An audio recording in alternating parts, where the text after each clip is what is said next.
حي على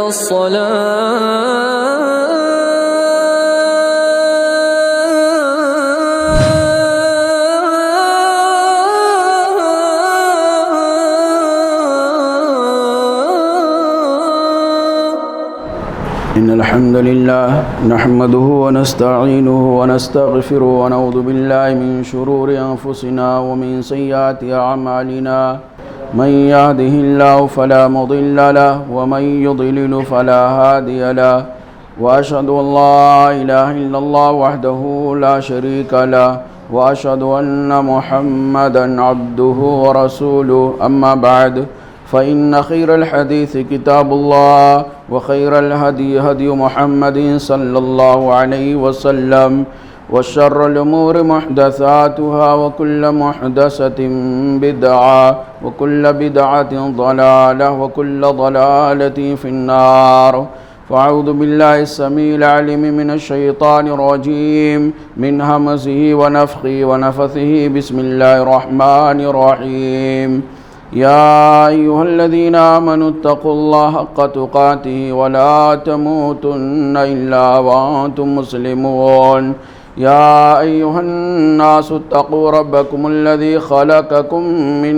نفس واحدة وخلق منها زوجها وبث منهما رجالا كثيرا ونساء واتقوا الله الذي تساءلون به والأرحام إن الله كان عليكم رقيبا يا أيها الذين آمنوا اتقوا الله وقولوا قولا سديدا يصلح لكم أعمالكم ويغفر لكم ذنوبكم ومن يطع الله ورسوله فقد فاز فوزا عظيما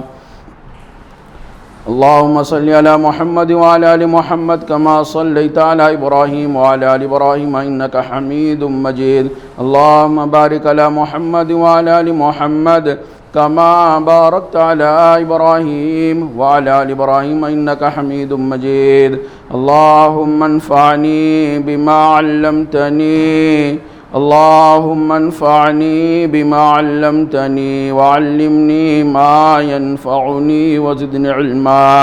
اللهم آت نفسي تقواها وزكها أنت خير من زكاها أنت وليها ومولاها محترم بزرگوں، قابل احترام اسلامی بھائیوں اور پیارے بچوں، یہ ذی القعدہ کا مہینہ حج کا مہینہ ہے اور حج کرنے کے لیے آدمی کو خانہ کعبہ جانا ہی پڑتا ہے۔ حج کا شہر مکہ سے بہت ہی گہرا تعلق ہے۔ اگر کوئی آدمی حج یا عمرہ کے ثواب سے مالا مال ہونا چاہتا ہے تو اس کے لیے ایک بنیادی شرط یہ کہ وہ مکہ جائے۔ بغیر مکہ جائے نہ اس کا حج ہو سکتا ہے نہ اس کا عمرہ ہو سکتا ہے۔ یہ کچھ لوگوں کی گمراہی ہے، ضلالت ہے، دین سے ناواقفیت کی بنیادی وجہ ہے، کتاب و سنت سے دوری، یہ اندھی تقلید ہے کہ دنیا کے انتہائی پلید، ناپاک اور نجس شرک و بدعات سے اٹی، ہندوانہ رسم و رواج سے پٹی اور اسی طرح سے بد اخلاقی بد کرداری کی بعض جگہوں پہ جا کر کے زندگی میں 7 چکر لگا لیتے ہیں اور یہ تصور کرتے ہیں کہ عمرہ ہو گیا یا حج ہو گیا، اور یہ ان لوگوں کا حج ہے جن کے پاس پیسہ نہیں ہے، جن کے پاس دولت نہیں ہے۔ غریبوں کا حج یہاں پہ ہوتا ہے، امیروں کا حج مکہ میں ہوتا ہے۔ یہ دین سے ناواقفیت کی دلیل ہے۔ یہ اندھی تقلید نے ان کے عقل پہ پٹی باندھ دیا ہے۔ تو میرے بھائیوں، یہ مہینہ ذی القعدہ کا مہینہ، حج کا مہینہ، اور حج کرنے کے لیے مکہ جانا ہی پڑتا ہے۔ اس لیے آج کے خطبہ جمعہ کے اندر مکہ کی کچھ بنیادی تاریخی حیثیت انشاءاللہ میں آپ کے سامنے بیان کرنا چاہوں گا۔ اللہ رب العالمین سے دعا ہے کہ اللہ تعالی ہمیں، چونکہ مکہ سے، شہر مکہ سے ہماری محبت اس لیے ہے کیونکہ ہمارے آپ کے پوری دنیا کے نبی محمد رسول اللہ صلی اللہ علیہ وسلم کو اس شہر سے محبت تھی۔ شہر مکہ گرچہ ہم نے دیکھا نہیں ہے لیکن ہمیں اس سے محبت بے انتہا محبت اس لیے ہے کیونکہ وہ ہمارے دین کے بنیادی رکن حج سے اس کا گہرا تعلق ہے، بلکہ ہمارے نبی، آپ کے نبی، پوری کائنات کے نبی محمد عربی صلی اللہ علیہ وسلم کی پوری زندگی سے جڑا ہوا اس شہر کا نام ہے۔ اس لیے حج کے لیے ضروری ہے اس شہر میں جانا۔ تو حج کیا ہے، اس کی اہمیت کیا ہے، اس کی فضیلت کیا ہے، انشاءاللہ اس کو آئندہ کے خطبہ جمعہ کے اندر آج حج کی یعنی آج شہر مکہ کی تاریخی حیثیت کیا ہے، پرانی اگر اس کی تاریخ کے اوراق گردانی کی جائے، پرانی تاریخ کو اگر پلٹا جائے تو تاریخ کو پڑھ کر کے، شہر مکہ کو دیکھ کر کے یقین نہیں ہوتا کہ مکہ وہی ہے جو تاریخ کی کتابوں کے اندر لکھا ہوا ہے۔ مکہ جس کو آج ہم بہت آباد دیکھتے ہیں، بہت بار رونق دیکھتے ہیں، چاروں طرف آبادی ہی آبادی دکھتی ہے، ایک زمانہ وہ تھا جب دور دور تک کہیں کوئی انسان نہیں دکھتا تھا، پورا ویران جگہ تھی، وہ دور دور تک کہیں نہ چارہ تھا نہ پانی تھا، جہاں زندگی نام کی کوئی چیز نہیں تھی، لق و دق صحرا تھا، وہاں زندگی ناممکن تھی، انسان کیا جاندار کی بھی زندگی ناممکنات میں سے تھی۔ وہ مکہ میرے بھائیوں جس کو آج ہم اپنی آنکھوں سے دیکھ رہے ہیں کہ وہ کتنی زیادہ اللہ رب العالمین کے فضل و کرم سے آبادی سے بھری ہوئی ہے، لیکن ایک وقت ایسا تھا کہ اگر آدمی اس راستے سے اگر گزرنا ہوتا، مکہ جہاں آباد ہے اس جگہ سے اگر گزرنا ہوتا تو جتنا دیر تک اس راستے سے گزرنا ہوتا اس کے کھانے کا انتظام، اس کے پینے کا انتظام پہلے سے لے کے چلتا تھا۔ ہر مسافر کو یہ پتا تھا کہ اس راستے سے اگر گزریں گے تو وہاں نہ کھانے کو کچھ ملنے والا ہے نہ پینے کو کچھ ملنے والا ہے۔ یہ شہر مکہ میرے بھائیوں یہ ایسی جگہ ہے جہاں پہ موحدوں کے امام حضرت ابراہیم علیہ السلام اپنے ننھے منھے بیٹے، دودھ پیتے شیرخوار بچے حضرت اسماعیل کو اور اپنی بیوی حضرت ہاجرہ کو لا کے چھوڑ دیا تھا۔ اگر یہاں سے نظر دوڑائی جائے، جہاں تک نظر جائے وہاں کوئی بھی انسان کی زندگی کا دار و مدار کچھ دکھتا نہیں ہے، چاروں طرف یہ لگتا تھا کہ جہاں جو رہ گیا، یہاں سے گزرنا آدمی موت کو دعوت دیتا تھا، وہاں اگر ٹھہر گیا تو اس کے عالم کا کیا ہوگا۔ لیکن اللہ رب العالمین کا حکم تھا، حضرت ابراہیم علیہ السلام اپنے اس معصوم بچے اور بیوی کو لق و دق صحرا میں چھوڑ دیتے ہیں، بے آب و گیا وادی میں چھوڑ دیتے ہیں، زندگی کچھ دیر تک باقی رہے اس کے لیے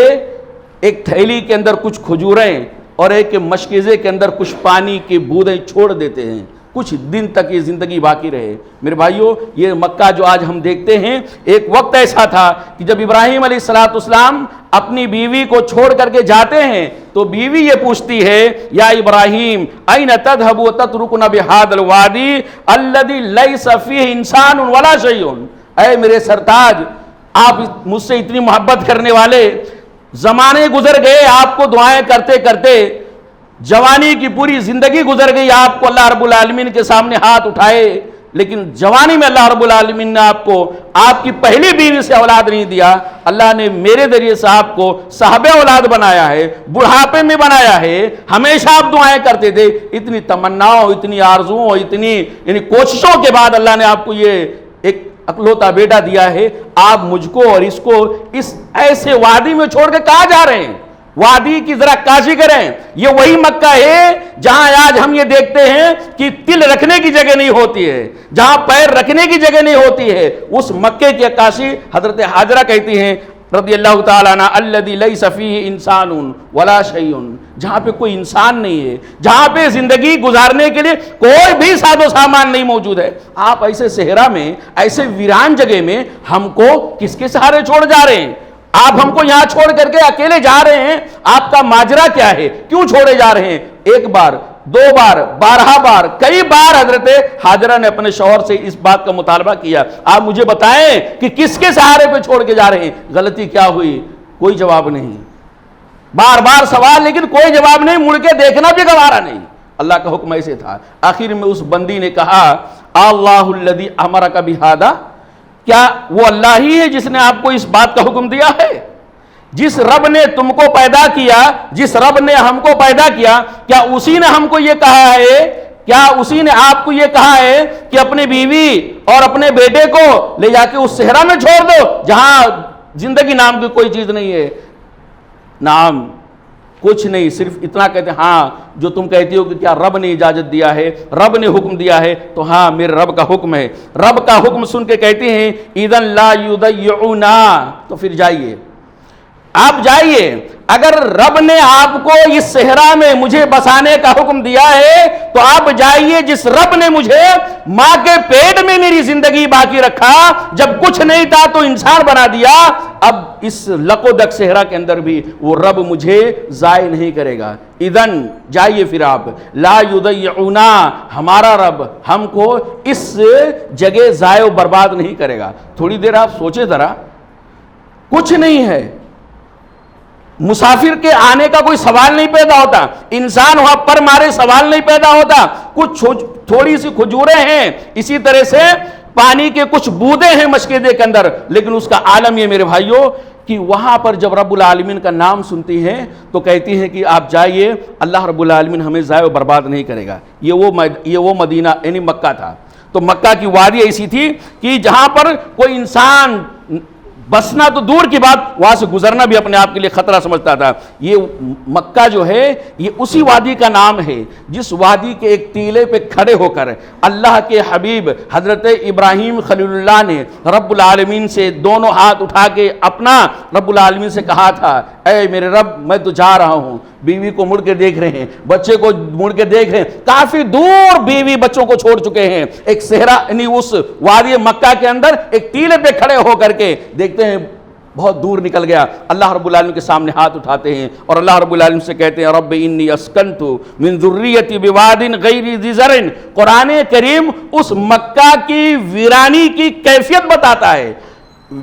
یعنی قرآن کریم اس وادی جس کو آج ہم بہت ہی شاداب دیکھتے ہیں اس کی ویرانی کی کیفیت بیان کرتا ہے۔ ابراہیم علیہ السلام نے کہا رب انی اسکنت، اے میرے رب میں نے بسا دیا، اسکنت میں نے لا کے بسا دیا ہے، من ذریتی اپنی اولاد میں سے کچھ کو، اپنی ذریت میں سے، اپنی فیملی میں سے کچھ کو لا کے یہاں بسا دیا ہے۔ کہاں بسایا ہے؟ بوادن، ایک ایسی وادی کے اندر، غیر ذی زرع، جہاں کھیتی باڑی کا نام و نشان نہیں،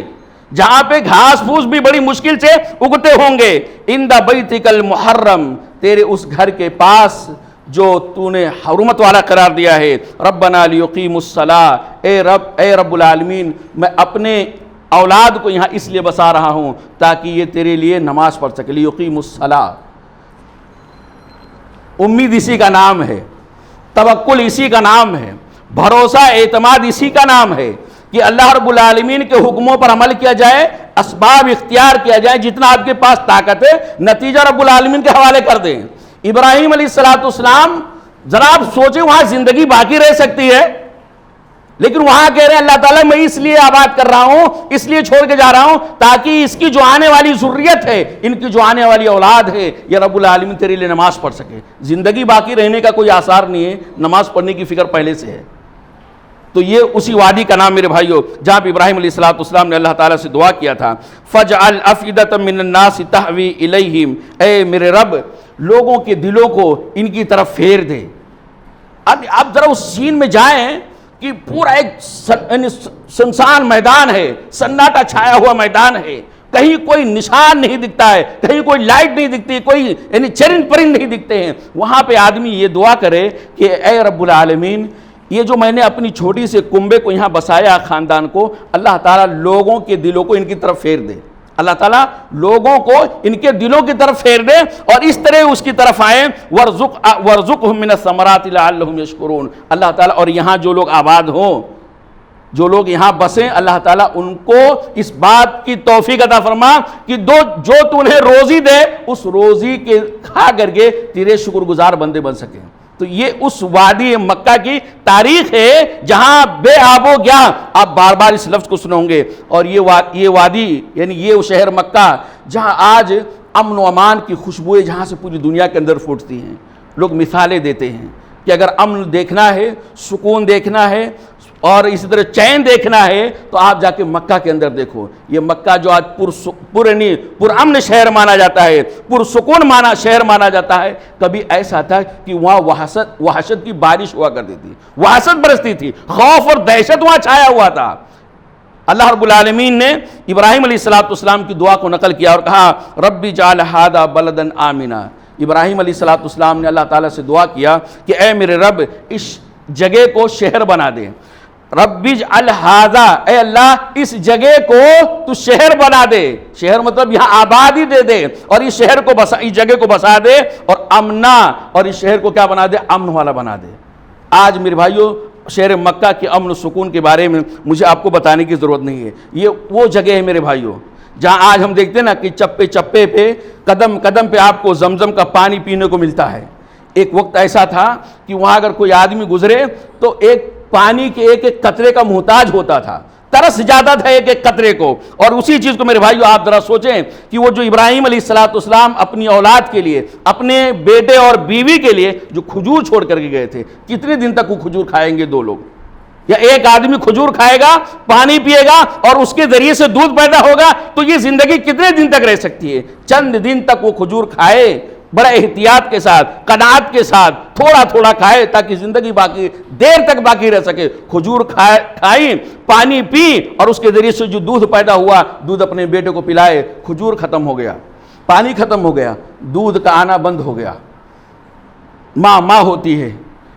ماں ہوتی ہے, وہ گرچہ رب العالمین پر بہت زیادہ بھروسہ کرنے والی تھی, لیکن توکل کا معنی اس کو معلوم تھا. بچہ روتا تھا, تڑپتا تھا, اور وہ ایڑیاں رگڑتا تھا, پریشان ہو جاتی تھی. کبھی صفا پہاڑی پر چڑھتی تھی اور کبھی مروہ پہاڑی پہ چڑھتی تھی. دوڑ کر کے جب مروہ پہ جاتی پھر واپس آتی, بیٹا بحیات ہے کہ نہیں ہے, زندگی باقی ہے کہ نہیں, بیٹے کو کچھ ہو تو نہیں گیا, پھر صفا پہ دوڑتی. اس طرح میرے بھائی 7 چکر لگاتی. اور اس کا عالم یہ تھا, اللہ رب العالمین بیان فرمایا, نبی کریم صلی اللہ علیہ وسلم بیان فرماتے ہیں, صحیح مسلم کی روایت ہو, صحیح بخاری کے اندر, تنظروا هل ترى احدا, صفا پہ اس لیے چڑھتی تھی تاکہ کوئی آدمی وہاں دکھائی دے, کوئی قافلہ آتا ہوا دکھائی دے, اس کے پاس اگر پانی ہو تو میں پانی مانگ لوں, اگر پانی نہیں دیتا تو پانی جہاں ملتا اس کا ایڈریس اور پتہ لے لوں. تنظروا هل ترى احدا, وہ صفا پہاڑی پہ چڑھتی تھی تاکہ دور تک کوئی انسان دکھائی دے تو اسے پانی مانگ لوں. لیکن معاملہ یہ تھا, فلم ترى احدا, کوئی نہیں دکھتا تھا. اللہ اکبر, کیا سنسان یعنی ویران جگہ رہی ہوگی, کیسا میدان رہا ہوگا کہ جہاں کوئی انسان ہی نہیں دکھتا. بند کمرے میں انسان کو نہیں دیکھتے, پہاڑ کی چوٹی پہ چڑھتے, وہاں پہ دیکھتے چاروں طرف کوئی انسان نہیں, پھر مروہ پہ چڑھتے کوئی انسان نہیں. اس مکہ کی جو آج ہم یہ دیکھتے ہیں کہ ایک دم پورا ماشاءاللہ الحمدللہ ساری چیزوں اللہ کے فضل و کرم سے بھری ہوئی ہے, ایک وقت ایسا تھا کہ وہاں کوئی انسان ڈھونڈنے سے بھی نہیں ملتا تھا. اللہ کے نبی صلی اللہ علیہ وسلم کہتے ہیں کہ ان کو کوئی چیز نہیں دکھتا تھا, لیکن جب 7 چکر پورے ہو گئے, یہ سوچ کر کے کہ شاید اب نہ ملے, بیٹے کے پاس آتی ہیں, ایک آواز سنتی, لمبا واقعہ ہے حدیث کے اندر, بیٹے کے پاس آتی ہیں, ایک فرشتے سے ملاقات ہوتی ہے, وہ فرشتہ رہتا ہے, ان کو تسلی دیتا ہے, کہتے ہیں گھبرائے نہیں, اللہ تعالیٰ اب آپ کو ضائع و برباد نہیں کرے گا, اللہ تعالیٰ آپ کو ضائع و برباد نہیں کرے گا, آپ صبر کریں. یہ وہ جگہ ہے, اللہ اکبر, یہ وہ جگہ ہے جہاں آج انسان کو آپ ڈھونڈتے ہیں, جہاں آپ پانی کو ڈھونڈتے ہیں, یہ وہ جگہ ہے جہاں اللہ تعالیٰ بسائے گا جس جگہ کو, اور اسی جگہ پہ یہ بیٹا بڑا ہو کر اور اس کا باپ دونوں کیا کریں گے, اللہ کے گھر کی تعمیر کریں گے. فرشتہ ان کو بشارت دیتا, یعنی بیٹے کا باپ آئے گا واپس, اور یہ بیٹا بڑا ہو کر ایک خانہ کعبہ کی, اللہ رب العالمین کے گھر کی تعمیر کرے گا, اللہ رب العالمین کی عبادت کے لیے گھر بنائے گا. تو اس کا مطلب یہ ہے کہ میرا شوہر دوبارہ مجھ سے ملاقات کرے گا, اور یہ بیٹا بحیات رہے گا, اور زندگی باقی رہے گی. فرشتے نے کہا گھبراؤ نہیں. اس کے بعد فرشتے کے پر کی وجہ سے, 2 روایتیں, پر کی وجہ سے یا بازو کی وجہ سے وہ زمزم کا چشمہ ہوا نکلتا ہے, اور حضرت حاجرہ خوشی کے مارے پھولے نہیں سماتی ہیں. اب زندگی کی رمق تھوڑی سی بڑھنے لگی ہے, زندگی کی لو تھوڑی سی تیز ہونے لگی ہے, اب امید بڑھ رہی ہے کہ اب یہاں شاید زندگی باقی رہ سکتی ہے. حضرت حاجرہ نے اس کو یعنی ہاتھ سے اس کو جمع کرنے لگی, اور جو ان کے پاس مشکیزہ تھا, برتن تھا پانی کا, چلو لے کر اس برتن کے اندر بھرنے لگی. کوئی چیز اور تو تھا نہیں, چلو لے کر بھرنے لگی. اللہ کے نبی صلی اللہ علیہ وسلم کہتے ہیں یرحم اللہ ام اسماعیل, اللہ تعالیٰ اسماعیل کی امی کے اوپر رحم فرمائے. اگر لو ترکت زمزمہ، اگر زمزم جو چشمہ نکل رہا تھا، جو نیچے سے ابال کھا کے نکل رہا تھا، جو جوش مار رہا تھا، اگر اس کو ویسے رہنے دیتی، اس کو یعنی ہاتھ کی ہتھیلی سے اس کو یعنی میڑ نہیں باندھتی، باؤنڈری نہیں لگاتی، یا اس کو چلو بھر بھر کر کے اپنے مشکیزے میں نہیں بھرتی، تو اللہ کے رسول صلی اللہ علیہ وسلم کہتے ہیں لکانت زمزمہ، لکان زمزم عینا معینا، تو یہ زمزم کی پوشن ایسی ہوتی کہ کنواں نہیں بنتا بلکہ نہر جیسا، چشمہ جیسا بہتا ہوا دکھائی دیتا۔ مکہ کے گلیوں کے اندر آج وہ چشمہ ہوتا ہے، لیکن اللہ رب العالمین کا جو مشیت ہوتی ہے، اللہ رب العالمین جو کرنا چاہتا ہے وہ بہتر کرنا چاہتا ہے، اللہ تعالیٰ زیادہ بہتر جانتا ہے۔ اللہ کے رسول صلی اللہ علیہ وسلم کہتے ہیں اگر اماں ہاجرہ چلو بھر بھر کے اپنے مشکیزے کے اندر پانی نہیں بھرتی تو آج زمزم جو ہے وہ پورے مکہ کے اندر سپلائر کی ضرورت نہیں پڑتی بلکہ چشمے کی شکل بہتا تھا۔ تو یہ وہ مکہ کی چند نشانیاں تھیں یا مکہ کی وہ پرانی تاریخیں تھیں میرے بھائیوں، کہ جس کو آج موجودہ دور میں وہاں جا کر کے یقین جیسا نہیں دکھے گا، لیکن حقیقت یہ ہے کہ مکہ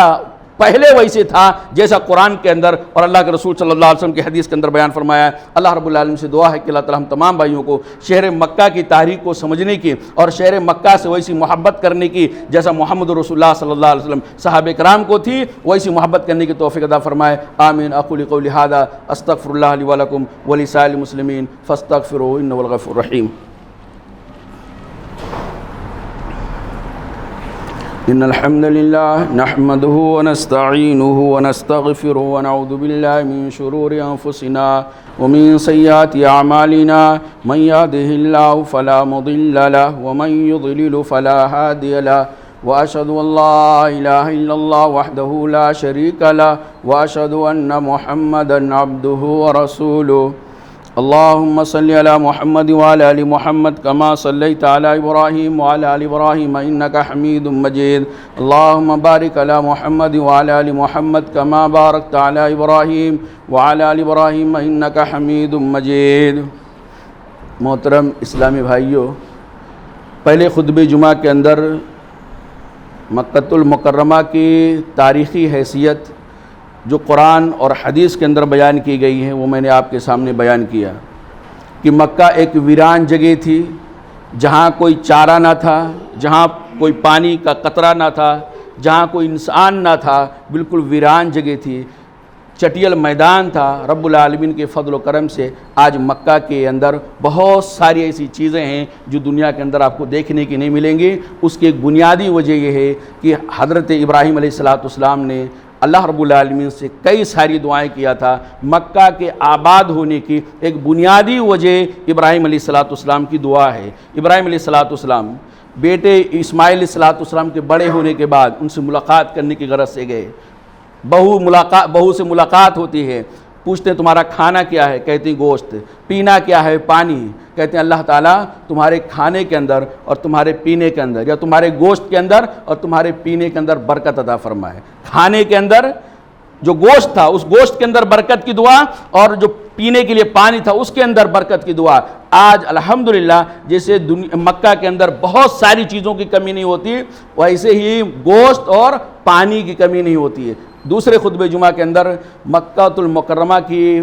فضیلت کیا ہے، اس کی اہمیت کیا ہے، قرآن کریم کے اور نبی کریم صلی اللہ علیہ وسلم کی حدیث کی روشنی میں انشاءاللہ یہ بیان کر کے اپنی بات کو کمپلیٹ کریں گے۔ اللہ کے نبی صلی اللہ علیہ وسلم نے مکۃ المکرمہ کی اتنی فضیلت بیان فرمائی ہے، اتنی اہمیت اس کی بیان فرمائی ہے کہ آپ ایک جمعہ کے اندر اس کو سمیٹنا ناممکن ہے۔ اللہ کے رسول صلی اللہ علیہ وسلم کی ایک حدیث، یہ حدیث آپ صلی اللہ علیہ وسلم فتح مکہ کے دن ارشاد فرما رہے ہیں۔ مکہ فتح ہوتا ہے، اسی دن حضرت عبداللہ بن عباس رضی اللہ تعالیٰ کہتے ہیں اللہ کے رسول صلی اللہ علیہ وسلم نے کہا فَإِنَّ هَذَا بَلَدٌ، یہ مکہ ایک شہر ہے۔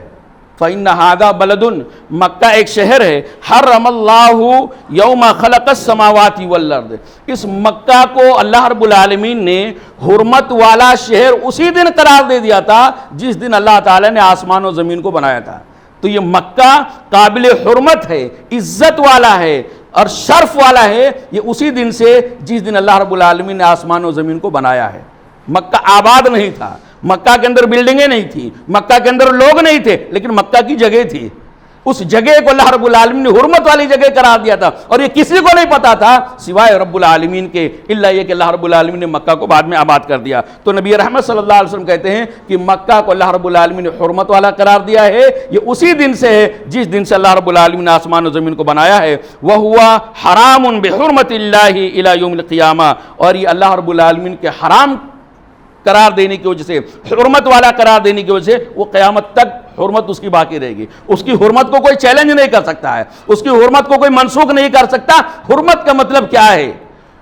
مکہ حرمت والا شہر ہے، اس کا مطلب کیا میرے بھائیو؟ مکہ کے اندر لڑائی جھگڑا، مار پیٹ، فتنہ فساد، گالی گلوس یا اسی طرح قتل و غارت گری، یہ تو بہت دور کی بات ہے، آدمی سوچ بھی نہیں سکتا ہے۔ اسی طرح وہاں چوری، ڈکیتی، رہزنی، یہ تو بہت دور کی بات، وہاں پہ گری پڑی چیزوں کو بھی اٹھانا انسان قابل جرم سمجھتا ہے۔ اللہ کے رسول صلی اللہ علیہ وسلم اسی حرمت کے معنی کی وضاحت کرتے ہیں۔ فَإِنَّهُ لَمْ يَحِلَّ الْقِتَالُ فِيهِ لِأَحَدٍ قَبْلِي، مجھ سے پہلے خانے کعبہ کے اندر، مکہ کے اندر قتال کرنا کسی بھی آدمی کے لیے جائز اور درست نہیں تھا۔ مجھ سے پہلے مکہ کے اندر قتال کرنا، جہاد کرنا، یہ کسی بھی نبی کے لیے یا کسی بھی انسان کے لیے، کسی بھی جماعت کے لیے حلال نہیں تھا۔ اللہ رب العالمین نے یہاں قتال کرنا، یہاں جہاد کرنا صرف میرے لیے حلال قرار دیا تھا، اور وہ بھی دن کے کچھ حصے کے لیے، ہمیشہ کے لیے نہیں، کچھ ٹائم کے لیے اللہ تعالیٰ نے مکہ کے اندر جہاد کرنے کی پرمیشن، جہاد کرنے کی اجازت اللہ تعالیٰ نے ہم کو دیا تھا۔ یہ حدیث فتح مکہ کے ٹائم کی ہے۔ اس لیے اگر کوئی آدمی آپ سے یہ کہے کہ مکہ اگر حرمت والا ہے تو محمد رسول اللہ صلی اللہ علیہ وسلم ظاہر سی بات ہے فتح کرنے کی نیت سے گئے ہیں، تو وہاں ممکن ہے کہ تلواریں چلیں، ممکن ہے وہاں قتال ہو جائے، ممکن ہے وہاں دو فوجیں آپس میں لڑ جائیں، تو مکہ کی حرمت کو پامال کون کرے گا؟ جس طرح ہم یہ دیکھ رہے ہیں کہ آئے دن کوئی نہ کوئی شوشہ لوگوں کے درمیان چھوڑ دیا جا رہا ہے، یہ شوشہ بھی چھوڑا جا سکتا ہے کہ آپ کہتے ہیں کہ مکہ حرمت والا شہر ہے، تو آپ کے نبی محمد رسول اللہ صلی اللہ علیہ وسلم نعوذ باللہ اس کی حرمت کو پامال کیے۔ پامال کیسے کیے؟ کہ مکہ حرمت والا ہونے کے باوجود وہاں صحابہ کرام کا 10,000 کا لشکر لے کر پہنچ جاتے ہیں۔ اس کا جواب یہ میرے بھائیو کہ اللہ کے رسول صلی اللہ علیہ وسلم نے کہا کہ صرف میرے لیے دن کے کچھ ٹائم کے لیے فَلَمْ يَحِلَّ لِي إِلَّا سَاعَةً مِّن نَّهَارٍ، دن کے کچھ ہی گھنٹوں کے لیے، کچھ ٹائم کے لیے میرے لیے حلال قرار دیا گیا تھا۔ فَهُوَ حَرَامٌ بِحُرْمَةِ اللَّهِ إِلَى يَوْمِ الْقِيَامَةِ، لیکن وہ میرے لیے حلال کرنے کے بعد جب اللہ تعالیٰ نے اس کو دوبارہ حرمت والا قرار دیا تو اب یہ قیامت تک حرمت باقی رہے گی۔ کوئی بھی آدمی اس کی حرمت کو پامال کرنے کی غلطی نہ کرے، اس کا خمیازہ بھگتنا پڑے گا، جیسا کہ اللہ کے رسول صلی اللہ علیہ وسلم کی بعثت سے پہلے، نبی کریم صلی اللہ علیہ وسلم کی ولادت سے پہلے کچھ لوگوں نے غلطی کیا تھا، اس کا انجام ہم سورہ فیل کے اندر دیکھ سکتے ہیں۔ لا یوزد شوقہ ولا ینفر صیدہ، یہ ایسی حرمت والی جگہ ہے، اتنا سکون والی جگہ ہے، اتنا پرامن جگہ ہے کہ یہاں کے کانٹے کو کاٹا نہیں جائے گا، اس کے جو کانٹے ہیں اس کو کاٹا نہیں جائے گا، ہر آدمی اس کو کاٹ نہیں سکتا ہے۔ ولا ینفر صیدہ، اور اس کے شکار کو بھگایا نہیں جا سکتا ہے، یا اگر حالت احرام میں آدمی ہے تو شکار کرنا تو دور کی بات، شکار کرنے میں مدد بھی نہیں کر سکتا ہے۔ ولا یلتقط لقطہ، اور اس کے گرے پڑے سامان کو کوئی اٹھا نہیں سکتا ہے، الا من افرہا، سوائے اس آدمی کے جو اناؤنس کرنے والا ہو۔ وہاں پہ گری پڑی چیز، قیمتی سے قیمتی چیز اگر ہے تو آپ کو اٹھانے کی اجازت نہیں ہے، الا یہ کہ آپ اس سامان کو یا تو مالک تک پہنچانے کی استطاعت رکھتے ہوں، یا اس سامان کو اٹھا کر کے آپ ان محکموں تک، موجودہ زمانے میں ان لوگوں تک پہنچانے والے ہوں، اس ادارے تک پہنچانے والے ہوں جو ادارہ اناؤنس کر کے وہ سامان مالک تک پہنچانے کی طاقت رکھتا ہو، ورنہ آپ کو سامان بھی اٹھانے کی ضرورت نہیں ہے۔ ولا یقتل خلاها، اور اس کے گھاس وغیرہ کو، گھاس پھوس کو بھی نہیں کاٹا جا سکتا ہے۔ جب اللہ کے رسول صلی اللہ علیہ وسلم یہ حدیث بیان کیا تو حضرت عبداللہ ابن عباس رضی اللہ عنہ کہتے ہیں اللہ کے رسول صلی اللہ علیہ وسلم اگر ہم وہاں کے گھاس نہیں کاٹیں گے، وہاں کے کھر پتوار نہیں کاٹیں گے، وہاں کے اگر جھاڑ نہیں کاٹیں گے تو اللہ کے رسول صلی اللہ علیہ وسلم ہمارا گھر کیسے بنے گا، ہم اپنے کھانوں کو کیسے بنائیں گے، اس کا ایندھن کہاں سے لائیں گے۔ اللہ کے رسول صلی اللہ علیہ وسلم ایک گھاس ہے جس کا نام اذخر ہے، اللہ کے رسول صلی اللہ علیہ وسلم اس کو کاٹنے کی اجازت دے دیجئے، اس کے پودے کو کاٹنے کی اجازت دے دے دیے اس لیے کہ اسی کو جلا کے ہم اپنا کھانا بناتے ہیں, ہم اسی کو جلاتے ہیں ایندھن کے طور پہ, اور ہم اسی کے ذریعے سے اپنے گھروں کے اوپر چھت لاتے ہیں, یعنی چھپر بناتے ہیں. تو اللہ, اور اسی طرح ہم اس کو مردوں کو دفنانے کے لیے بھی یوز کرتے ہیں. تو اللہ کے رسول صلی اللہ علیہ وسلم کا ٹھیک ہے صرف ایک گھاس ہے جس کو کاٹنے کی اجازت دی جاتی ہے. تو یہ قابل حرمت والا شہر مکہ یقیناً میرے بھائیوں ہمارے اور آپ کے دلوں کے اندر پوری زمین کی تمام جگہوں سے زیادہ محبوب ہونی چاہیے, اور یہ ہمارے ایمان کا تقاضا ہے. اللہ رب العالمین سے دعا کہ اللہ تعالی ہم تمام بھائیوں کو خانہ کعبہ جو رب العالمین تیرے نزدیک سب سے زیادہ پسندیدہ شہر ہے, اس گھر کے اللہ تعالی ہم سب کو زیارت کرنے کی توفیق عطا فرمائے. لاکھوں اور لاکھوں یعنی مسلمان ہمارے بھائی اور بہنیں اس سال بھی الحمدللہ اپنے اپنے خطوں میں اس گھر کی زیارت کے لیے تیاریاں کر رہے ہیں. کچھ لوگ پہنچ گئے ہیں, کچھ لوگ جانے والے ہیں, کچھ لوگ جائیں گے. اللہ تعالیٰ سب کو جو اس سال حج کرنے کے لیے جائیں, اللہ تعالیٰ تیرے گھر کی زیارت کرنے کے لیے جائیں, اللہ رب العالمین ان سب کی زیارت کو قبول فرمائے. آمین. اقول قولی ھذا استغفر اللہ لی ولکم ولسائر المسلمین فاستغفروہ انہ هو الغفور الرحیم. ان اللہ یأمرکم بالعدل والإحسان وإیتاء ذی القربى وینہی عن الفحشاء والمنکر والبغی یعظکم لعلکم تذکرون. ادعوہ یستجب لکم ولذکر الأکبر واللہ یعلم ما تصنعون.